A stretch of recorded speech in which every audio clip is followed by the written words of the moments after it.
जो कह रहे हैं हम वेद को नहीं मानते, इसका अर्थ ये नहीं है कि वो मुक्ति को नहीं मानते थे, वो वेद को नहीं मानते थे। वेद विद धातु से बना है, विद से ही बना है विद्वान, विद्यालय, विद्वता।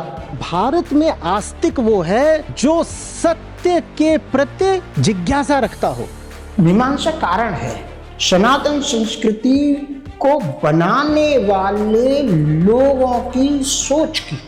तो यदि वेद निंदक को नास्तिक की बात करें तो इसका मतलब क्या है कि जो ज्ञान मीमांसा को नकारता है वो नास्तिक है यहाँ के हिसाब से। यदि ज्ञान के बारे में परिभाषा देखनी है गीता को पढ़ो, और गीता में जहाँ जहाँ सांख्य आया है वो ज्ञान के लिए आया है। आस्तिकता और नास्तिकता के केंद्र में सत्य है। जो कहे कि इस जगत के पार एक अज्ञेय सत्य है जहां जाकर मेरी वाणी मूक हो जाती है, वो आस्तिक है।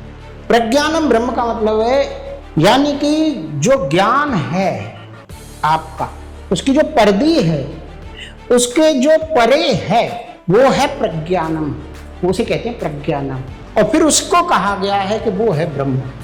और जो कहे नहीं नहीं नहीं, सत्य यही है, ये सब जो दिखाई दे रहा है ये जगत सत्य है, मैं सत्य हूँ, जीव सत्य है, जगत सत्य है, और मैंने कल्पना कर ली है तमाम तरह के लोगों की और ये और वो सब भी सत्य है, वो नास्तिक है। तो ब्रह्म सत्य जगत मिथ्या का मतलब क्या है? बंधन के कारण को जानने के लिए आपने मेथोडोलॉजी लगाई, लेकिन अभी वो आप कारण को जानते नहीं हो। जब तक नहीं जानते हो तब तक वो ब्रह्म है आपके लिए। अब जैसे ही आपने बंधन का कारण समझ लिया तो ये तो भैया कार्य हो गया, ये तो जगत हो गया, ये तो वासना हो गया, ये तो संसार हो गया, ये तो मिथ्या हो गया। मेरा स्वभाव है जानना, मानना नहीं। मैं भी यकीन क्यों करूं? यकीन माने मानना। मैं कुछ नहीं मानता। चेतना का स्वभाव है जानना, मैं जानता हूं। जो ये कह दे मात्र वो आस्तिक है। जो दुख पे ही रुक गए कि भाई दुख का कोई कारण नहीं है, तो वो इतने ज्ञानी थे बस, और वो इस बात पर भी डट गए कि इसका कोई कारण नहीं, कोई कारण नहीं। तो ऐसे लोग नास्तिक थे, क्योंकि वो निंदा कर रहे हैं जो है उसके कारण की, जो कार्य के कारण की निंदा कर रहे हैं। ओरिजिनल असली परिभाषा थी जो ऋषियों से आई थी, उसको मानोगे तो जो किसी बात में विश्वास ना रखता हो वो आस्तिक है। यानी कि ज्ञान प्राप्त करने की जो मेथोडोलॉजी की, जो ब्रह्म के होने की, कारण के होने की सारी संभावनाओं को नकारता है, वो है वेद निंदक। तो ये है कहानी। अब आप जानो, मैं नहीं जानता हूं कि आस्तिक किसको बोलना है, नास्तिक किसको बोलना है।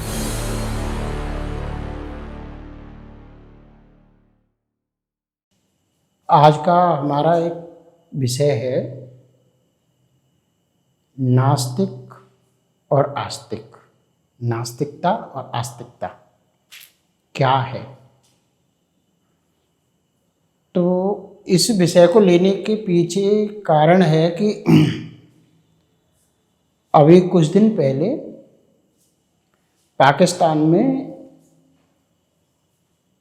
बहुत बड़ा विवाद हुआ, और वो विवाद हुआ मोहम्मद अली मिर्जा को लेकर। मोहम्मद अली मिर्जा, इंजीनियर मिर्जा के नाम से प्रसिद्ध हैं। उन्होंने कुछ ऐसी बातें कह दी जिन बातों को लेकर के पाकिस्तान के बहुत बड़े इस्लामिक स्कॉलर्स और वहाँ की जनता, यह उनकी बातों को माना कि उनकी बातों ने मोहम्मद साहब का अपमान किया है, और अपमान किया है तो उनके ऊपर ईश निंदा का केस चलाना चाहिए। ईश निंदा का वहाँ पर कानून है, तो उसके ऊपर केस चलाना चाहिए, ज़्यादा विवाद न हो जाए। तो पुलिस ने क्या किया, प्रिकॉशन लेते हुए मोहम्मद इंजीनियर मिर्जा को जेल में डाल दिया। उन्होंने कहा कि यदि ये बाहर रहेंगे तो हो सकता है कि इन पर हमला हो जाए, और हो सकता है कि दंगे भड़क जाए। तो ईश निंदा क्या है इस्लाम की दृष्टि में? यदि कोई अल्लाह का अपमान करे और मोहम्मद साहब का अपमान करे, यानी अल्लाह के होने पर यदि आप प्रश्न लगाते हो कि अल्लाह नहीं है, और इस्लामिक राज्य है, शरिया का शासन है, तो वहां आपको ईश निंदा का कानून आपके ऊपर लागू होगा और ईश निंदा के कानून के तहत आपको मृत्युदंड तक मिल सकता है। यदि आपने मोहम्मद साहब के होने कि मोहम्मद साहब थे भी कि नहीं थे इस पर डाउट कर दिया, मोहम्मद साहब का अपमान कर दिया, भले ही आपने मोहम्मद साहब के बारे में फैक्चुअल बात कही है, यदि आपकी भावना भी गलत है तब भी आपके ऊपर ईश निंदा का कानून लग जाएगा। तो ये बात क्या है? ईश निंदा के कानून, ईश निंदा है क्या? तो अल्लाह और मोहम्मद साहब का जो निंदक है वो ईश निंदा के कानून में आता है, ये इस्लाम की दृष्टि में। यानी कि यदि आप मोहम्मद साहब की निंदा करोगे किसी भी बात को लेकर तो आप ईश निंदा के कानून के दायरे में आओगे। यदि आप अल्लाह की बात की निंदा करोगे, और अल्लाह की निंदा करने का मतलब क्या है? यदि आप कुरान की निंदा करोगे। मोहम्मद साहब की निंदा का मतलब क्या है? कि मोहम्मद साहब ने अपने जीवन में जो कहा, किया और होने दिया, यदि आप उसकी निंदा करते हो तो आप अल्लाह के निंदक हो, मोहम्मद साहब के निंदक हो, आपके ऊपर इस निंदा का कानून लगेगा। मनुस्मृति की अध्याय 2 का श्लोक नंबर 11 इसी तरह की एक बात कहता है। वो कहता है कि वेद निंदको नास्तिक वेद निंदको, यानी कि नास्तिक वो है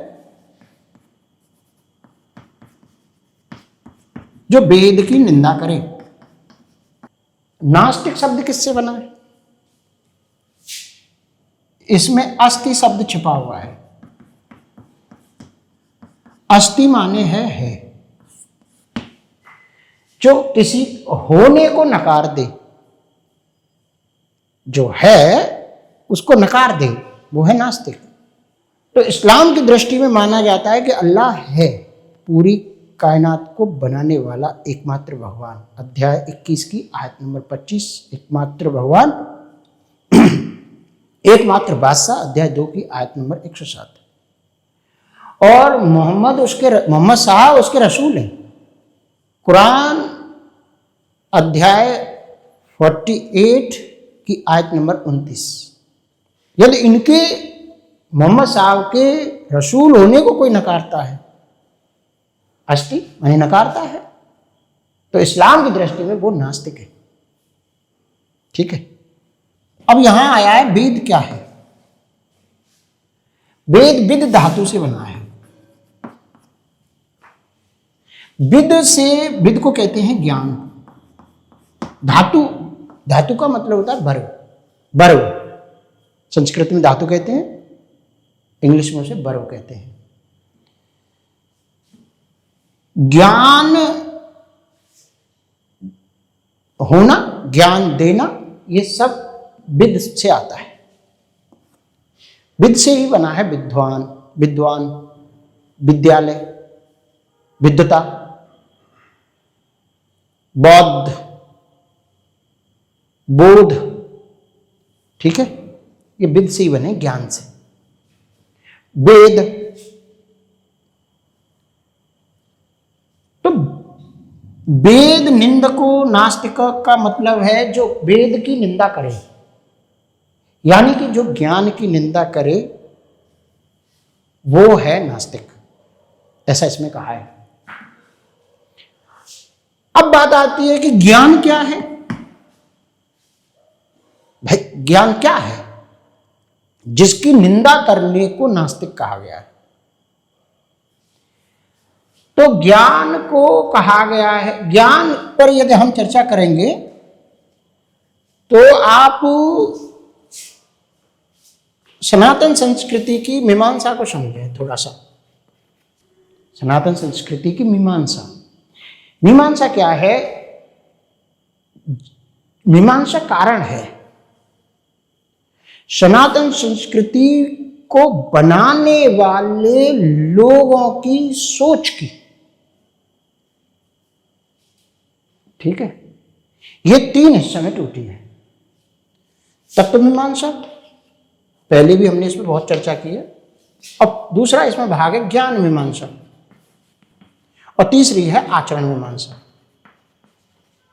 आज हम आचरण मीमांसा पर बात नहीं करेंगे और हम तत्व मीमांसा पर भी बात नहीं करेंगे। हम आज केवल ज्ञान मीमांसा पर बात करेंगे। तो यदि वेद निंदक को नास्तिक की बात करें तो इसका मतलब क्या है कि जो ज्ञान मीमांसा को नकारता है वो नास्तिक है यहां के हिसाब से। तो ज्ञान क्या है? ज्ञान की सबसे पहली यदि ज्ञान के बारे में परिभाषा देखनी है तो आप उसको देखो, गीता को पढ़ो, और गीता में जहां जहां सांख्य आया है वो ज्ञान के लिए आया है। इसकी थोड़ा सा व्यवहारिक देखो, यानी कि सांख्य कहते किसे हैं? सांख्य कहते हैं कारण और कार्य को सांख्य कहते हैं। कारण कार्य को सांख्य और नहीं, कारण कार्य को सांख्य कहते हैं। कार्य है इफेक्ट और कारण है कॉज, यानी कि हर इफेक्ट का यानी हर असर का कोई न कोई कारण होगा। यदि कारण है तो उसका असर भी होगा। ये है ज्ञान। कैसे? यदि आप इस सनातन संस्कृति की पूरी ज्ञान मीमांसा को पढ़ोगे तो इसमें इसका आधार वाक्य मतलब ज्ञान मीमांसा जिस पर टिकी है वो पहला है ब्रह्म सत्य जगत मिथ्या और जगत मिथ्या। पहला। और दूसरा आधार वाक्य है कारण कार्य, यानी हर कार्य का हर इफेक्ट का कारण होगा। दूसरा आधार इसका ये है। तीसरा आधार है इसका प्रज्ञानम ब्रह्म। अब इस पर चर्चा करेंगे हम डिटेल में। तीसरा इसका आधार है, चौथा इसका आधार है नेति नेति नेति नेति, न इति न इति, न ये न ये, नेति नेति। और पांचवा इसका आधार बनता है चरेवेति और चरेवेति, यानी कि ये जो 5 चीजों को आप उसमें ध्यान में रखेंगे तो आप ज्ञानी होगे, ऐसा यहां की ज्ञान मीमांसा मानती है। ठीक है, तो इसका प्रैक्टिकल रूप क्या है? इसका प्रैक्टिकल रूप है, पहले देखते हैं ब्रह्म सत्य जगत मिथ्या। तो ब्रह्म सत्य जगत मिथ्या क्या है? जगत क्या है? जो जान लिया गया है। आगे समझ में? यानी जो ज्ञात है वो मिथ्या है। इसी जगत को संसार कहते हैं। जो जान लिया गया है वो मिथ्या है। जाना किससे है? इंद्रियों से। तो सांख्य उसको कार्य कहता है। भाई इफेक्ट है वो, जो आपने जान लिया वो तो इफेक्ट हो गया। तो जगत को सांख्य कार्य कहता है। तो आप जो जानते हो वो सारा संसार है। संसार का मतलब है जो निरंतर परिवर्तनशील है। जैसे एक नदी है, वो एक दृष्टि से कहोगे कि ये नदी है, लेकिन आप तत्व दृष्टि से देखोगे तो वो नदी निरंतर बदल रही है। एक सेकंड में जो नदी आपने देखी थी अब वो नदी नहीं है, वो तो आगे चली गई, दूसरी नदी आ गई। क्या आप समझ रहे हो? बिल्कुल ऐसा, इसी को कहते हैं संसार। जो आप देख रहे हो एक पल के बाद वो बदल जाता है, इसीलिए इसको संसार नाम दिया है। जैसे मेरा शरीर है, आपने जाना तो मेरा शरीर क्या है आपके लिए? जगत है भाई, क्योंकि आपने जान लिया कि ये है शरीर, तो ये इफेक्ट हुआ। लेकिन ये शरीर संसार है। क्यों? क्योंकि ये शरीर प्रतिपल बदल रहा है। जो अभी एक क्षण पहले जो था वो अब मैं नहीं हूं। कौन? निरंतर मेरे में परिवर्तन हो रहा है। इसलिए मेरा शरीर क्या है? संसार है। इसको एक और नाम दिया है, वासना। वास मीन्स जो नहीं है वहां, वो है वासना। आप सोच रहे हो कि वहां स्थित है, उसका वास वहां है, यानी वो वहां स्थित है। तो वो क्या है? कार्य, इफेक्ट है। लेकिन तत्व दृष्टि से देखा जाए तो वो तो संसार है, वो तो बदल रही है। इसीलिए उसको कहा जाता है वासना। वो वहां, तुम सोच रहे हो वो वहां है, पर वो वहां नहीं। आया समझ में? नहीं आया? इसको ऐसे समझो, एक पुरुष को एक स्त्री सुंदर लग रही है, ये वासना है। क्यों? सुंदरता स्त्री में नहीं है, सुंदरता उस व्यक्ति के अंदर है। सोच रहा है कि वो वहां है, पर वो वहां नहीं है। समझ में आ गया?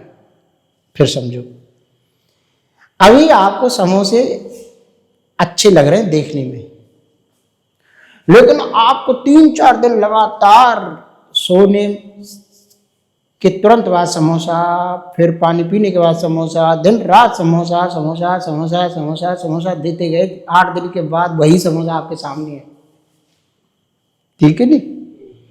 तो जो समोसा अभी 1-2 दिन पहले आपको लग रहा था कि ये समोसा कितना अच्छा है, जब आप बहुत भूखे थे, तो समोसे का स्वादिष्ट लगना समोसे में नहीं है, वो तुम्हारे अंदर है।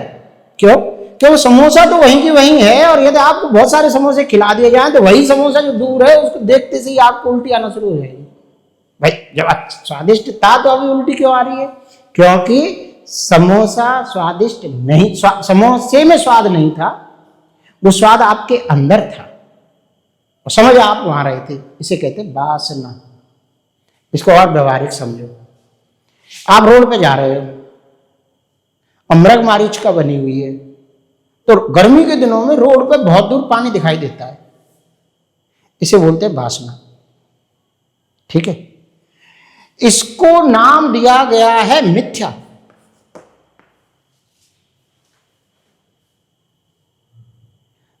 वो है तो सही वहां, पर जो तुम समझ रहे हो वो नहीं है, ये है मिथ्या।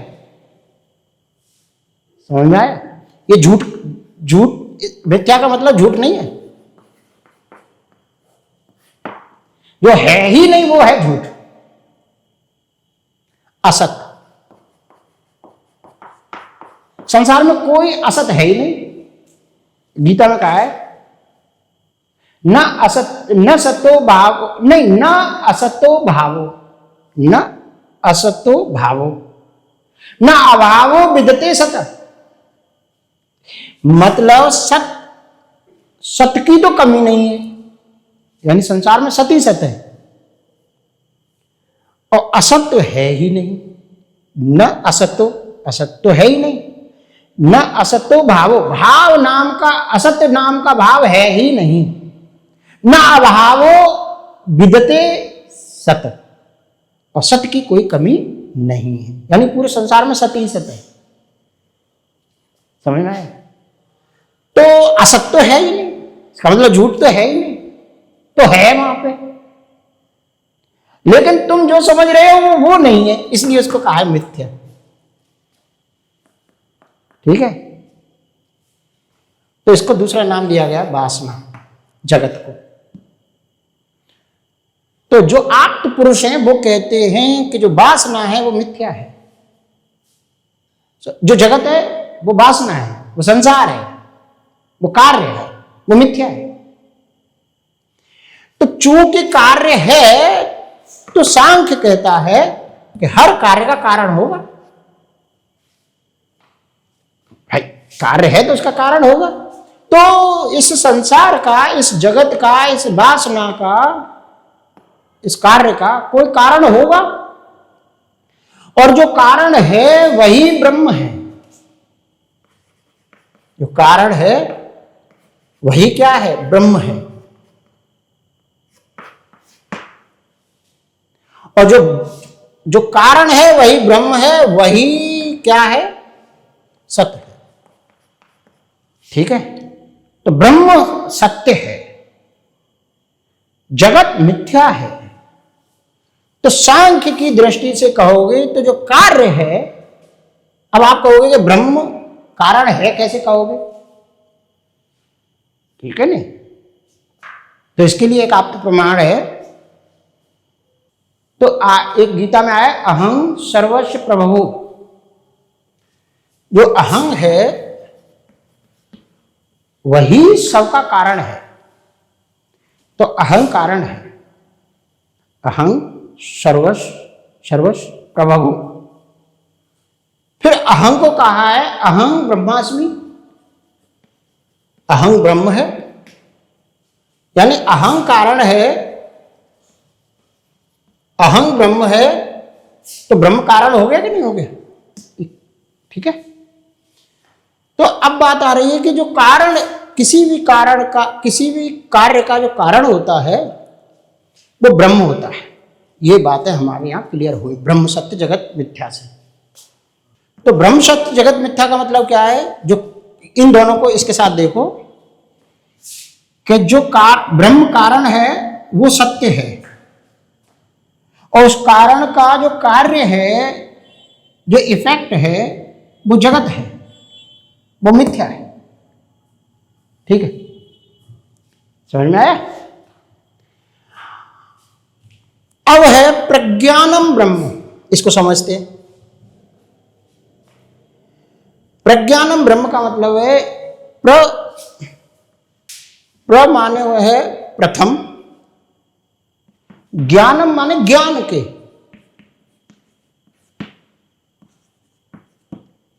यानी कि ज्ञान के जो आगे है।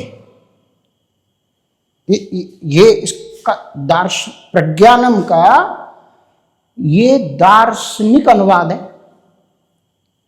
ठीक है, यानी कि जो ज्ञान है आपका, उसकी जो परिधि है, उसके जो परे है, वो है प्रज्ञानम, उसे कहते हैं प्रज्ञानम। और फिर उसको कहा गया है कि वो है ब्रह्म।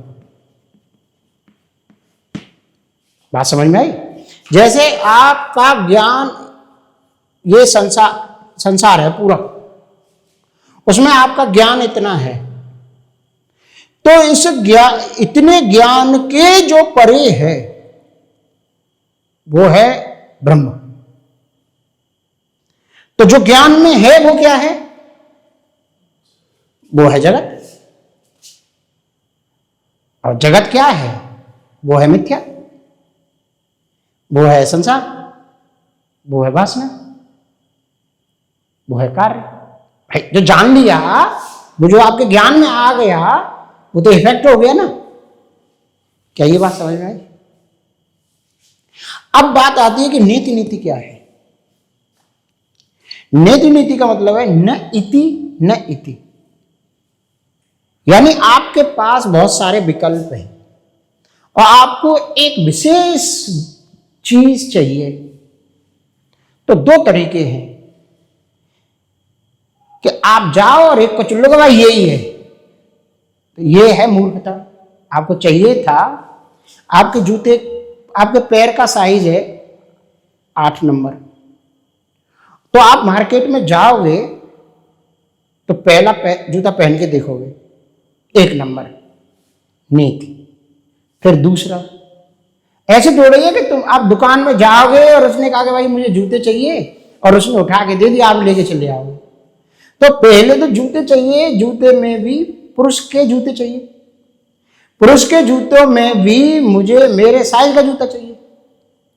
तो आप बाया नेगेटिव चल रहे हो कि आपने सबसे पहले स्त्री के जूते नकारे, पुरुष के सैंडल वगैरह ये सब नकारे, फिर उसके बाद आपने 1 नंबर को नकारा, 2 नंबर को नकारा, 3 नंबर को नकारा, 4 नंबर को नकारा, यानी संसार के सारे नंबर को नकार दिया। तो कौन सा नंबर देखा आपने? 8 नंबर चुना, क्योंकि आपको 8 ही चाहिए था। तो गए किससे थे आप? बाया नेगेटिव। नीति इसको आधुनिक विज्ञान की भाषा में संशयवाद कहते हैं कि आप दुकान पे गए और तुरंत नहीं लेके आए जूते, आपने संशय किया कि भाई इस पैकेट में मैं आया जूता लेने था, वो भी रीबॉक का लेने आया था, 8 नंबर का लेने आया था, सफेद कलर का लेने आया था, ठीक है। तो आप यदि आप संशयवादी नहीं हो तो उसने आपको दिया, आप पैकेट उठा के चल दोगे, बच्चों के जूते ले आओगे या कुछ भी ले आओगे, हो सकता है धोखे से आपका भी जूता आ जाए, सफेद रीबॉक का 8 नंबर का पुरुष का, है ना, पर वो बाई चांस है। लेकिन सबसे पहले आपको संशय करना पड़ेगा, भाई इस पैकेट को खोलो और देखो। तो पहले देखोगे फिर उसको हटाओगे कि नहीं भाई मुझे स्त्रियों के नहीं चाहिए, लेडी शूज नहीं चाहिए।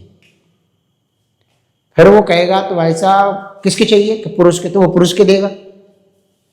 फिर आप कहोगे कि नहीं मुझे रीबॉक के चाहिए, पुरुष के चाहिए, तो वो रीबॉक के देगा। फिर आपको कहोगे कि इसे भी हटाओ, नहीं मुझे 8 नंबर का चाहिए, तो 8 नंबर का ला के देगा। फिर आप फिर संशय करोगे, फिर उसे खोलोगे, फिर उसे हटाओगे कि भाई मुझे सफेद रंग का चाहिए। तो कैसे गए आप सफेद रंग तक पहुंचते? बाया नेगेटिव। विज्ञान इसी तरह से गति करता है। बात समझ में आ रही है? अच्छा, लेकिन ये प्रोसेस बहुत थका हुआ है। यदि आप रियली 8 नंबर का ही जूता, रीबॉक का ही जूता, कंफर्टेबल जूता, और वही जूता जो तुमने सोचा वही चाहिए, तो उसके लिए धैर्य चाहिए कि नहीं चाहिए? और निरंतर खोज को जारी रखना है। तो चरेवेति मीन्स चलते रहो और चलते रहो और चलते रहो और चलते रहो। तो ज्ञान मीमांसा इससे मिलकर बनी है। इसका प्रैक्टिकल देखो। बुद्ध पर ज्यादातर लोग बुद्ध को मानना फैशन हो गया है। यदि भारतवर्ष में कोई विद्वान बुद्ध को नहीं मानता है या बुद्ध पर चर्चा नहीं करता है तो उसको विद्वान नहीं माना जाता। तो बुद्ध ने क्या कहा? बुद्ध ने कहा कि सर्वम दुखम, सभी कुछ दुख है, संसार दुख से भरा हुआ है, सर्वम दुखम, संसार दुख है। अब जो ज्ञान मीमांसी लोग हैं वो कहेंगे कि भाई संसार में दुख है दुख, और जो कारण कार्य में यकीन रखते हैं कि भाई कार्य है तो उसका कारण होगा। जो ब्रह्म सत्य जगत मिथ्या में यकीन रखते हैं तो दुख है, ये अस्थि है। अस्थि माने है, दुख है, लेकिन तुमने जाना किससे? अपनी इंद्रियों से। तो ये तो जगत हो गया भाई, संसार हो गया। वो दुख वहां है ही नहीं जहां तुम कह रहे हो कि संसार में दुख है। नहीं आया समझ में? क्योंकि वासना है वो। तो दुख का होना मिथ्या है। तो क्या है? मिथ्या है। ये इसका जो कारण है वो है ब्रह्म। वो सत्य है। तो अर्थात क्या है, अब इसमें प्रज्ञानम ब्रह्म का फॉर्मूला लगाओ कि भाई जो तुमने जान लिया है, ये जो दुख है वो तो कार्य हुआ, वो तो कार्य हुआ, वो तो संसार हुआ, वो तो इफेक्ट हुआ। अब सांख्य कहता है कि इसका कारण होगा, और ब्रह्म सत्य जगत मिथ्या के नियम से जो इसका कारण होगा वही ब्रह्म होगा, वही सत्य होगा। तो अब आप दुख के कारण को ढूंढने में लगे, लेकिन वो आपके ज्ञान के परे है, प्रज्ञानम है, इसलिए वो ब्रह्म है, वो सत्य है। अब आपने दुख के कारणों को ढूंढा कि क्या मेरे दुख का कारण कार है, तो फिर आपने कहा कि नहीं। क्या मेरे दुख का कारण का अच्छे कपड़े हैं? नहीं। क्या दुख का कारण ये है, ये है, ये है? आप खोजते रहे, खोजते रहे, खोजते रहे, तो आपको पता चला कि दुख का कारण जिन्होंने खोजा, तो दुख का कारण पता चला कि दुख का कारण है बंधन। अब आप कहोगे कि भाई बंधन की परिभाषा क्या है? बंधन की परिभाषा दी है अष्टावक्र गीता में। तो अष्टावक्र जी कहते हैं, तदा बंध यदा चित्तम किंचित किंचित वांचित सोचते किंचित मुंचत ग्रहात् किंचित हास्यते कुप्यते। यदि आपको हर्ष हो रहा है तो आप बंधन में हो, यदि आपको दुख हो रहा है तो आप बंधन है, मतलब बंधन है, इफेक्ट है ये। तदा बंध, वहां बंधन है। तदा चित्तम, जहां चित्त में, किंचित वांछित, जहां चाहता है चित्त के ये मुझे मिल जाए, सोचते, सोचता है चित्त, मुंचित ग्रहात, त्यागता है जब चित्त के अरे ये हटाओ, ये मिल जाए, ये सारे यदि आपके अंदर भाव हैं तो आपके अंदर बंधन है। बात समझ में आई? जैसे ही आपने दुख का कारण जान लिया कि बंधन है, तो ये भी फिर क्या हो गया? ये अस्त्य हो गया है, ये कार्य हो गया कि नहीं हो गया? चूंकि आपने जान लिया तो ये ज्ञान में आ गया, ज्ञान में आ गया तो ये जगत हो गया, जगत हो गया तो मिथ्या हो गया। क्योंकि बंधन का भी कोई ना कोई कारण होगा, लेकिन मैं जानता नहीं हूं। चूंकि मैं जानता नहीं हूं तो वो मेरे ज्ञान की परिधि के परे है, तो फिर ये नियम लग गया, प्रज्ञानम ब्रह्म। आया समझ में? नहीं? मेरी ज्ञान की परिधि के परे जो बंधन का कारण है वही बंधन का कारण है, ये सांख्य ने कहा। क्योंकि भाई तुमने ये जाना, ये तो इफेक्ट है, हर इफेक्ट का कॉज होता है, ठीक है। फिर प्रज्ञानम ब्रह्म कहता है कि वो अभी आप नहीं जान पाए हो कि हां, तो वही ब्रह्म है, क्योंकि वही सत्य है, ब्रह्म सत्य जगत मिथ्या के हिसाब से।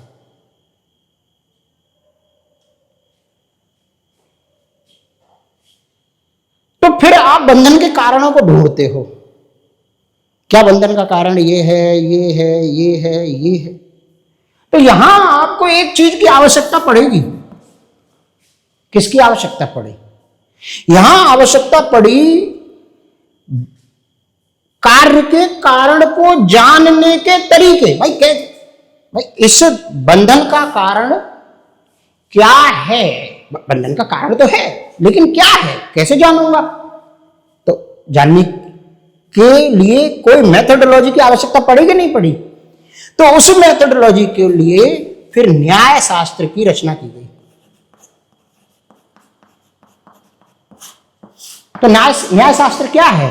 न्याय शास्त्र किसी भी कार्य के कारण को जानने की पूरी मेथोडोलॉजी देता है।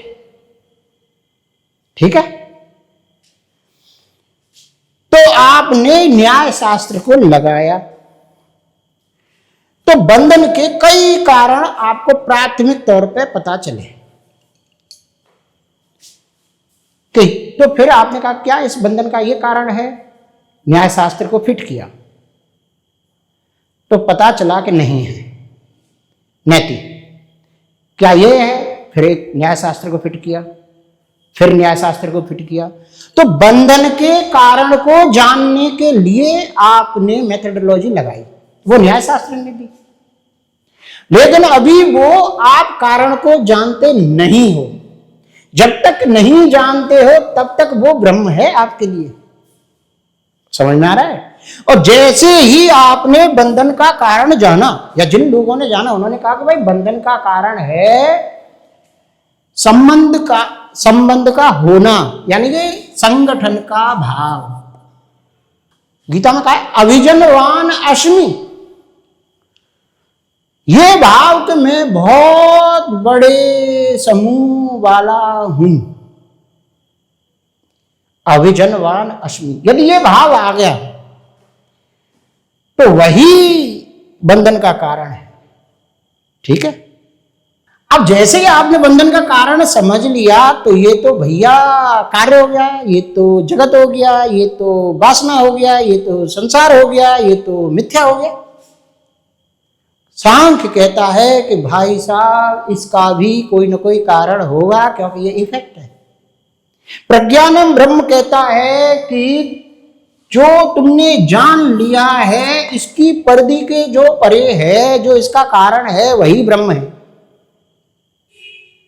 अब आपने संगठन के कारण को खोजने के लिए शुरुआत की, मेथोडोलॉजी न्याय से लगा दी, बाया नेगेटिवा गए कि क्या संगठन का कारण ये है, क्या संगठन का कारण ये है। आंसर आया नीति, नहीं नहीं।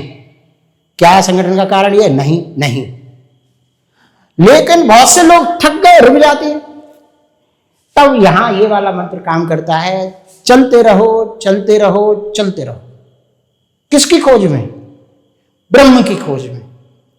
जो इस रास्ते पर चल रहा है वही ब्राह्मण है। नहीं आया समझ में? जिसने कह दिया कि संगठन का, जो यहां रुक गया और उसने कह दिया भाई संगठन अल्टीमेट है, इसका कोई कारण नहीं है। समझ में आ गया? तो वो कर क्या रहा है? वो इसके कारण को नकार रहा है। वो क्या कर रहा है? वो सांख्य के बेसिक नेचर को नकार रहा है कि कार्य तो है पर कारण नहीं। बात समझ में आएगी नहीं आएगी? तो वो आपकी कौन सी संभावनाओं को नकार रहा है? ज्ञानी होने की संभावनाओं को नकार रहा है, क्योंकि वो ज्ञान को नकार रहा है। क्योंकि ज्ञान ही ब्रह्म है, ज्ञानवताम ब्रह्म, ज्ञान ही ब्रह्म है, ज्ञान को वो नकार रहा है।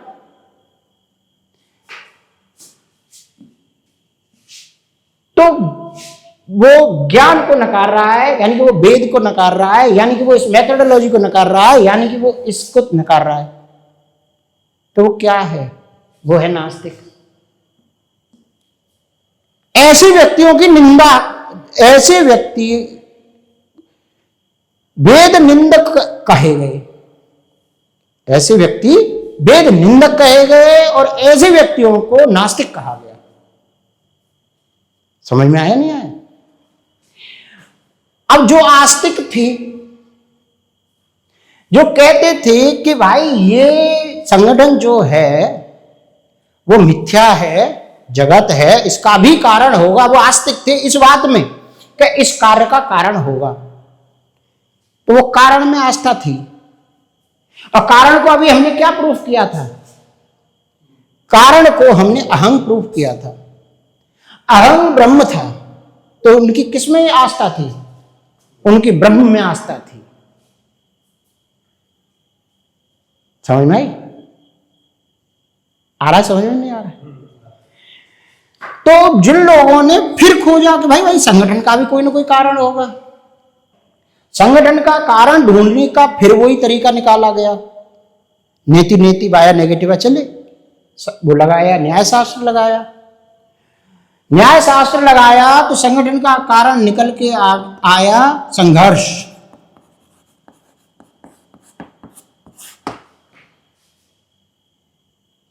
संगठन का कारण संघर्ष था, क्योंकि संघर्ष में जीवन में सर्वाइवल के लिए व्यक्ति को शक्ति की आवश्यकता थी। शक्ति का मूल स्रोत संगठन में निहित था। तो इसीलिए संघर्ष ने संगठन को जन्म दिया। ठीक है, तो ये पूरी व्यवस्था संघर्ष ने फिर किसको जन्म दिया? लोगों ने खोजा, तो उन्होंने कहा कि भाई तुमने जान लिया कि संगठन का कारण संघर्ष है, कि हां, तो ये तो मिथ्या है। क्यों? क्योंकि तुमने जान लिया। क्यों? क्योंकि जाना किससे? इंद्रियों से। समझ में आया? तो इंद्रियों से तो जगत को जाना जाता है, संसार को जाना जाता है, और संसार ही वासना है। संसार क्या परिवर्तनशील है, तो इसका मतलब संघर्ष कारण नहीं है इसका, तो इसका भी कोई ना कोई कारण होगा, लेकिन मुझे नहीं पता है, तो प्रज्ञानम ब्रह्म है, वो ब्रह्म है अभी। तो अब देखो, जो दुख पे ही रुक गए कि भाई दुख का कोई कारण नहीं है, तो वो इतने ज्ञानी थे बस, और वो इस बात पर भी डट गए कि इसका कोई कारण नहीं है, कोई कारण नहीं। तो ऐसे लोग नास्तिक थे, क्योंकि वो निंदा कर रहे हैं जो है उसके कारण की, जो कार्य के कारण की निंदा कर रहे हैं। समझ में आया कि नहीं आया? तो अब आओ, मूल प्रश्न क्या था? मूल प्रश्न था वेद निंदको नास्तिक। नास्तिक वेद निंदको, जो वेद की निंदा करे वो है नास्तिक। यानी कि ज्ञान प्राप्त करने की जो मेथडोलॉजी की, जो ब्रह्म के होने की, कारण के होने की सारी संभावनाओं को नकारता है, वो है वेद निंदक। समझ में आ गया? भ्रम कहां हुआ है भाई दुनिया में? भ्रम कैसे हुआ है?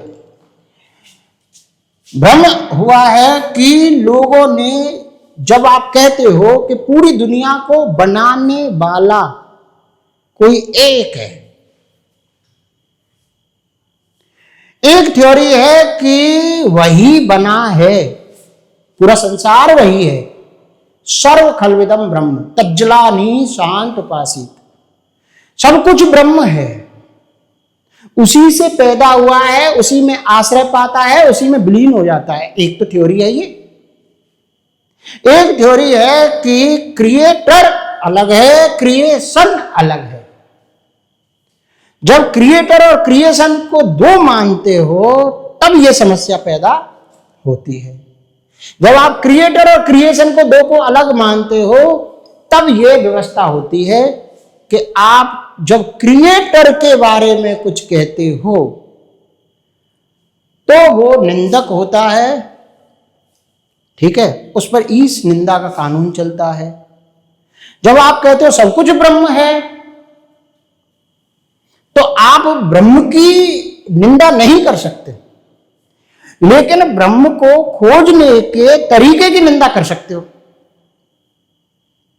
तो ये वेद निंदको नास्तिक उन लोगों के लिए ताड़ना है, शिक्षा है जो ज्ञान से विमुख है। और ज्ञान से विमुख कौन है?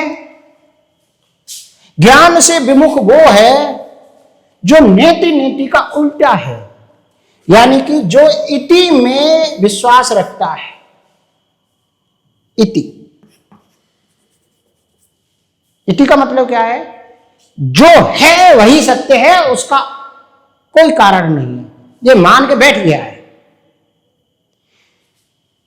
यानी कि जो कारण कार्य को नकारता है, जो कॉज एंड इफेक्ट को नकारता है, जो इल्लत और मालूल को नकारता है, इति से ही बना है ईमान। जो ईमान रखता है कि सब कुछ को बनाने वाला एक है और वो वही रुक गया है, वो इन चरणों में तय नहीं कर रहा, वो सीधा यहां इसको मान लिया कि इसने सबको बनाया, बात खत्म, इन सब को नकार रहा है।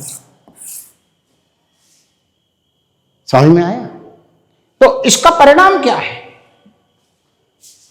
कि जो नीति नीति पर चलते हैं